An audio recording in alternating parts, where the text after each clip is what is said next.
Last night's shooting on Tyler Street was a retaliatory shooting and has its nexus into the drug trade. I'm going to go back, though, to the Wednesday night shooting that we had. Wednesday night around 10:25 was covered here at the McDonald's at the 400 block of Cassat Avenue. We had 3 individuals that were shot. They were in a white BMW parked in the McDonald's parking lot, and 27-year-old Paul Gillens was shot and killed there in the parking lot. There were 2 23-year-old male victims that were also shot there, but they survived their injuries. The fire rescue department responded and transported them to Shands Hospital, and again, they survived their injuries. Paul Gillens is a member of the Cutthroat Committee gang, a documented gang here in Jacksonville, and one of the other surviving victims was a Doo-Doo Creek gang member as well. The third victim had no gang affiliation.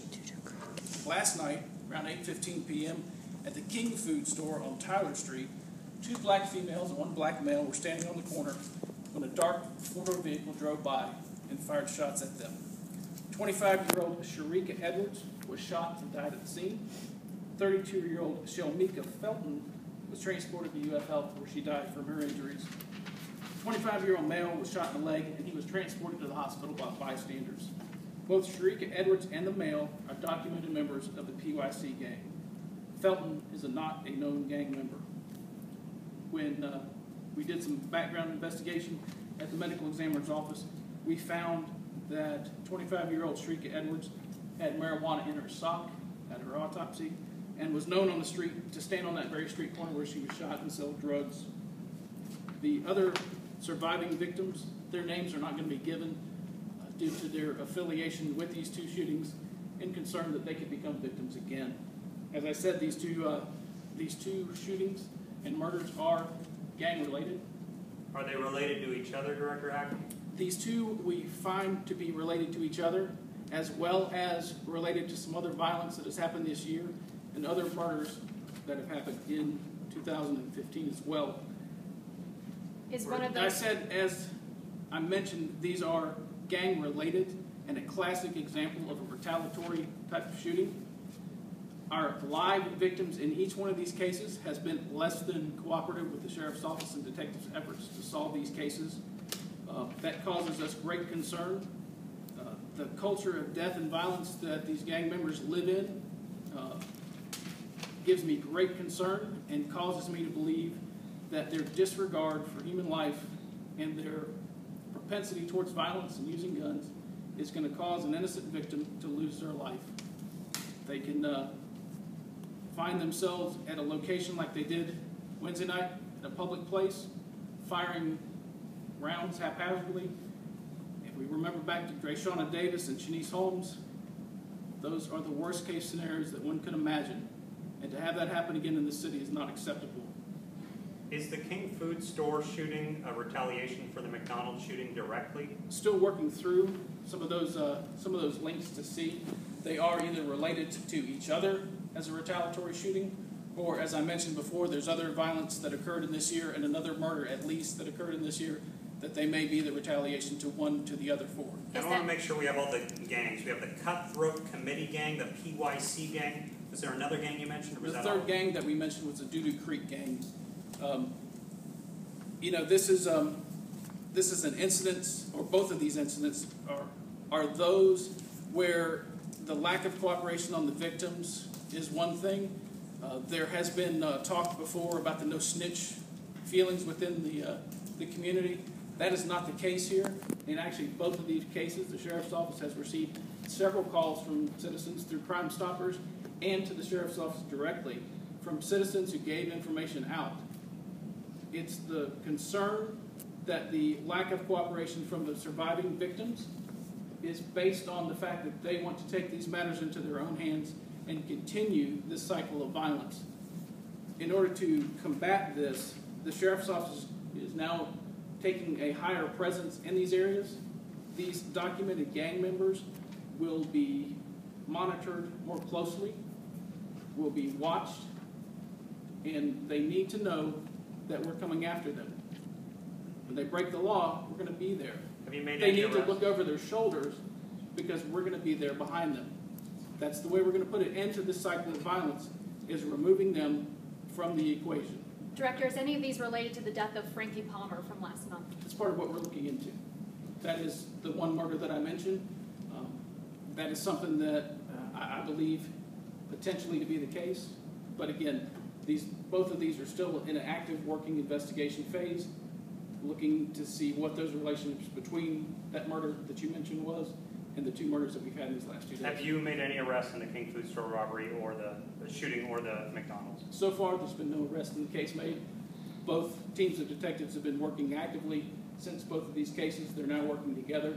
Our patrol presence has been stepped up. Each one of the zone commanders within the city has dedicated resources to this overt and covert actions that I spoke about. That will continue until we feel like this issue has been put to bed. Can you give us a scope of how big these gangs are? How many people belong to them? Are these large groups or are they small? There are 47 documented gangs here in the city of Jacksonville. Around 1,100 or 1,200 members throughout each one of those 47 gangs. I could probably try to work to get you specifics, but the bottom line that you need to know about is that when they're out there in their gangs, what they're doing, and the last 2 days shows, and I've spoken about it before, there's a direct correlation between guns and drugs and violence. These last 2 days have shown those. The individuals in the BMW, we have some information that they had been out selling drugs the very same evening that they were shot in that BMW. The one female from last night, known to sell drugs in that corner, had drugs in her possession when she was killed. The nexus is there, it's clear, and it's an issue. Director, last night one was near the high school, Eugene Butler, or middle school rather. Can you talk about how many of these people might be kids in some of these gangs? Are you working with schools at all? We've worked with the Duval County School Board Police to identify some of these gang members. Our gang unit's been around for 8 years. We have actively taken apart. This has become more to the forefront here in the city of Jacksonville of the last few years. But again, it's obvious the nexus between the gangs, the violence, and the drugs. And these aren't random acts of violence. These aren't a random thing that happens. These are targeted incidents, and the public should be aware of that and know that. How do you plan on breaking up these gangs? Just being everywhere they're at? I mean, do you know the names of these people who are in these gangs? Scott, we know the gang members. That's how they become a documented gang member. These documented gang members need to know that when they break the law, we're going to be there. And if it's a short 3-day arrest for a driver's license violation, or if they've got an illegal gun in their possession, we're going to be there to get them off the streets. That's one way that we're going to attack this violence issue. You can't break the law when you're in our jail. How did you find out that these two crimes and some of the others might be connected? Was it a tip? You said witnesses really weren't helping cooperate. Yes, it's the victims are the ones who aren't cooperating with us. It's some of the witnesses and some of the family members and citizens who live in those areas that are picking up the phone. I've always said we solve so many cases by somebody picking up the phone and giving us that information. These are 2 prime examples of just that. But what is frustrating to myself and to the detectives that work this is when they have victims who have information about these particular cases, not just in general, but about these 2 particular murders, that look at us and tell us, I don't know what you're talking about. I wasn't at the McDonald's. I didn't get shot there. It's very frustrating. And we see that with a lot of shootings. People that are involved don't say anything. And we've seen different ways to try to get them to talk, but they're still not talking. How frustrating is that? It's beyond frustrating because, like I said, what we fear is the haphazard nature of their violence is going to take somebody's life who's not involved in a gang and not involved in the drug trade and not involved in illegal guns. Somebody at a McDonald's who's minding their own business, doing their own thing. A child reading her book in her room. That's where this hits the community, and the community needs to have had enough of this type of violence. You said 47 gangs, 11 to 1,200 members. Is that higher than what we've seen historically, or has that traditionally been, how many we have in Jacksonville? Over the years, I believe that number has risen, Scott. That's pretty consistent over the last couple of years that I've been involved with it, so that number hasn't grown exponentially, but 1,200 gang members in the city our size is too many. And is there anything you can say to people who might want to call Crime Stoppers to encourage them to let them know it is anonymous if they're worried about being brought into court to testify or something like that? Crime Stoppers is such a valuable tool that the Sheriff's Office partners with Northeast Florida Crime Stoppers. And if I wanted to get your information from Crime Stoppers, I couldn't do it. You're given a number, you are completely anonymous, and that information is so valuable to detectives and valuable to you. It's worth up to $3,000 for that information that you give. That is the one thing that we could be looking for. And in these particular cases, if somebody has some extra information, pick up that phone and call us. In each of these cases, there were non-gang members that were hit in addition to the known gang members. Are they believed to be just a victim of circumstances here, or are they involved somehow? I think they're kind of an example of if you hang out with dogs, you get fleas. These are known people that are with these other people. If you're not involved in the drug trade, if you're not selling drugs or buying drugs or hanging out with somebody that is, your chance of being shot in Duval County is very low. And that's part of what we're seeing with some of that is these are people who aren't necessarily in the wrong place at the wrong time, but they're certainly hanging out with the wrong people. You mentioned Frankie Palmer death last month as possible one. Are there any others off the top of your head that you know of that you're looking into as possible gang related? There could be others, Scott, but right this very minute, those are the ones that we're focusing our attention on. You mentioned the JSO is going to be stepping up its patrol efforts, its monitoring of known gang members. Is this another scenario where maybe we're having to take some resources out of some of the low crime parts of town in order to step up that enforcement? Yes, yes.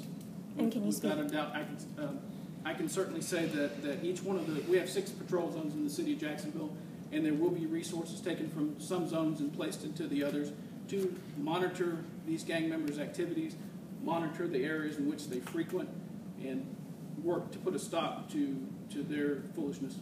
And regarding these specific shootings, do we have any indication or any leads regarding the specific gangs and the specific people that are responsible? Could we hope to see arrests soon?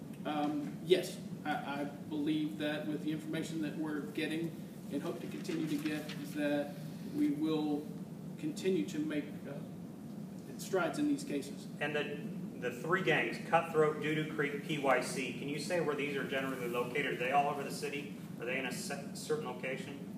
Typically, you find these in the northwest quadrant of the city. And pretty much all of Northwest Jackson, not like very specific. I wouldn't say one particular area. I would say Northwest Jackson in general. But they have cars. As obvious from Wednesday night, they're in a convertible BMW. That'll get them all over the city. Director, I think last year around the same time we had some issues with some crime in that same area. Has it gotten any better in a year because you guys stepped up patrols last year as well? As these things flare up, we will move resources and address them. This is, these things happening in 2 close days like this. Had each one of these victims who were shot died, that would have been 6 people murdered in 2 days. It would be irresponsible for us to not react to this in this way.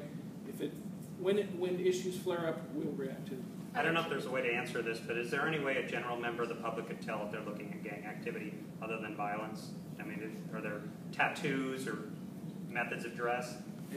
Unfortunately, Jacksonville local gangs, there's nothing that stands out like you would see in the movies. When you turn on the TV and you see a Blood or a Crip, they're pretty obvious in their dress and demeanor.